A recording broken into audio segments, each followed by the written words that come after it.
नमस्कार साथियों, जय हिंद।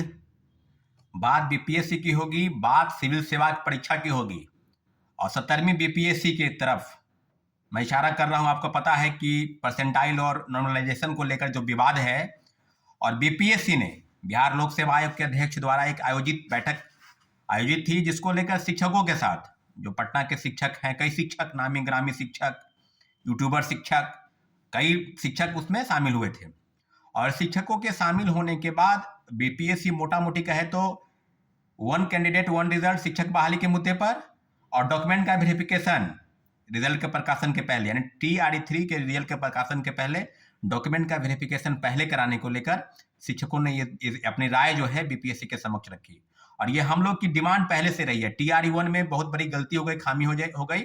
बीपीएससी और शिक्षा विभाग के जो गलती और खामियाजा का जो है छात्रों को भुगतना पड़ा, और बड़े पैमाने पर फर्जी लोग, क्योंकि डॉक्यूमेंट का वेरिफिकेशन हुआ ही नहीं पहले। सीटेट फेल, एसटीटी फेल, किसके पास NIOS डीएलएड की डिग्री है, किसके पास कंप्यूटर साइंस की फर्जी डिग्री है, डोमिसाइल फर्जी बनाकर, दिव्यांग फर्जी बनाकर लोग बहाल हो गए। यही बात हम लोग, उससे क्या हो गया कि कई जगहों पर पद रिक्त हो गए और रिक्त पद को जोड़ने की प्रोसेस जो है वो TRE 3 में भी बात की जा रही है। TRE 2 में भी इस तरह की चीजें हुई गड़बड़ी की तरह, लेकिन उसमें कम मात्रा में गड़बड़ी हुई। TRE 2 में इस तरह की चीजें नहीं हुई और जो चीजें थी डॉक्यूमेंट के वेरिफिकेशन तो उसी तरीके से हुई, लेकिन फर्जी बहाली उसमें भी काफी बड़े पैमाने पर हुई। अभी बात होगी कि जो प्रेस में जो लोग वक्तव्य दे रहे हैं, कई लोग हैं, पटना के शिक्षक हैं, यूट्यूबर हैं और अपने आप को रेलवे और ग्रुप डी की तैयारी कराने वाले बीपीएससी के शिक्षक की श्रेणी में अपने आप को रख रहे हैं कि हम बीपीएससी को पढ़ाते हैं।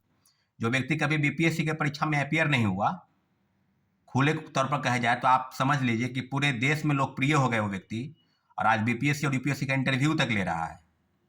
पूरे चैलेंज के साथ मैं दावा करता हूं कि वो व्यक्ति कभी बीपीएससी के एग्जामिनेशन में अगर अपियर हुआ भी होगा तो परीक्षा पास नहीं किया होगा। यूपीएससी तो खैर दूर की बात है।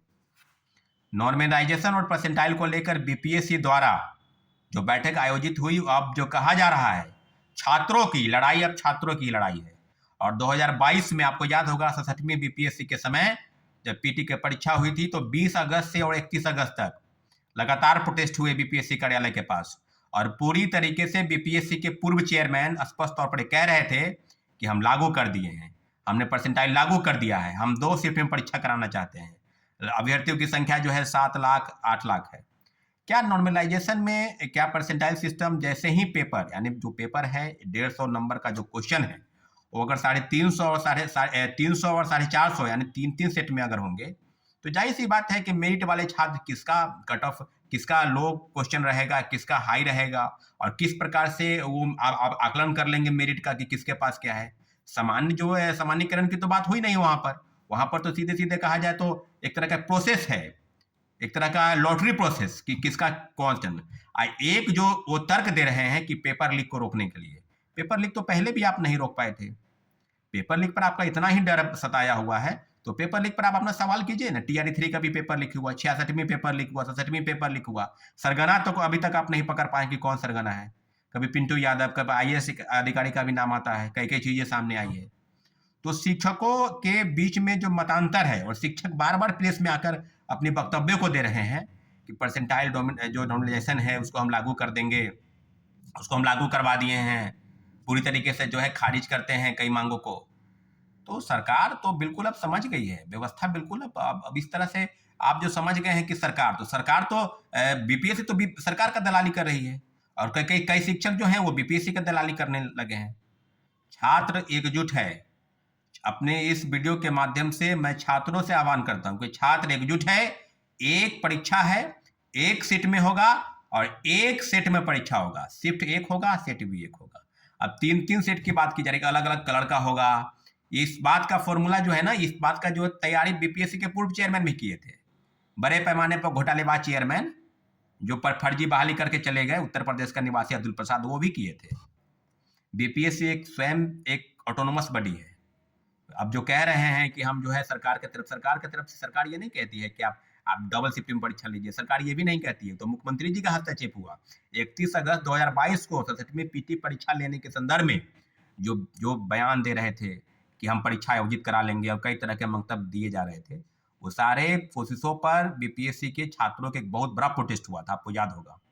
पटना कॉलेज से और बीपीएससी का घेराव हुआ था और बड़े पैमाने पर बीपीएससी के चेयरमैन के तरफ से ये बातें स्वीकार कर ली गई थी, आयोग की तरफ से ये बात कही गई थी कि हमने परसेंटाइल लागू कर दिया है। कोई बात नहीं है, परसेंटाइल हमने कहा उनको कि परसेंटाइल लागू नहीं होने देंगे, किसी भी हाल में लागू नहीं होने देंगे। इसलिए आज छात्रों से फिर गुजारिश है कि जिस दिन बीपीएससी की तरफ से बैठक आयोजित होगी, हम सभी को, एक छात्र भी मैं बोल रहा हूं और छात्र नेता भी बोल रहा हूं, दोनों तरीके से हम लोग शामिल होंगे और इसका विरोध करेंगे। वन कैंडिडेट वन रिजल्ट पर जो भी चीजें होंगी वो डीवी पहले कराने को लेकर, और सबसे बड़ी जो समस्या है TRE 3 के रिजल्ट के पहले कि फर्जी बहाली नहीं हो, फर्जी तरीके से नहीं हो, उसके चलते तैयारी बीपीएससी करे। पेपर लीक पर आपको जिला में कैसे तैयारी है, निगरानी करनी है, उस पर आप तैयारी करें। आप नॉर्मलाइजेशन और परसेंटाइल सिस्टम अगर लागू करना चाहते हैं तो किसी भी हाल में लागू नहीं होने देंगे। छात्र एक साथ है, छात्र एकजुट है और छात्र एक शिफ्ट में परीक्षा चाहता है। किसी के साथ अनदेखी और अन्याय नहीं होगा। आप लगातार कोशिश कर रहे हैं, शिक्षकों को कॉन्फिडेंस में ले रहे हैं कि शिक्षक को ले लेकिन कॉन्फिडेंस पर शिक्षक बहुत तरह का बयान कर रहे हैं, अंदर में कुछ बोल रहे हैं, बाहर कुछ बोल रहे हैं, पहले प्रेस में कुछ बोलते थे, अब कुछ बोल रहे हैं। तो शिक्षकों की तरफ नहीं, छात्र एकजुट है, छात्र अपनी लड़ाई स्वयं लड़ेगा और शिक्षकों को साथ देना है देंगे, नहीं देना है नहीं दे, लेकिन इतना जरूर है कि हम लोग अपनी लड़ाई परसेंटाइल और नॉर्मलाइजेशन को लेकर जो है लड़ी गई है, उसके लिए हम लोग एकजुट हैं। अगली बैठक जब भी बुलाई जाएगी, आप लोगों से गुजारिश है बड़े पैमाने पर आप बैठक में आएंगे और एक डिमांड रहेगा कि नॉर्मलाइजेशन और परसेंटाइल एक शिफ्ट में परीक्षा होगी, एक पेपर है, पहले की तरह बीपीएससी देश के किसी पीसीएस में लागू नहीं है। यूपीएससी तक में अगर आपसे ज्यादा बुद्धिमान यूपीएससी है, पेपर लीक रोकना है तो आप जिला में निगरानी कीजिए ना, प्रशासनिक लापरवाही उसको रोकिए, उसको ठीक कीजिए। 66वीं पेपर लीक कैसे हो गया, 67वीं कैसे हो गया? चोर तो बीपीएससी के अंदर बैठा हुआ है। TRE 3 का पेपर लीक कैसे हो गया? 270 लोगों की गिरफ्तारी सिर्फ हजारीबाग में हुई, पेपर तो आपके तरफ से लीक हो रहा है।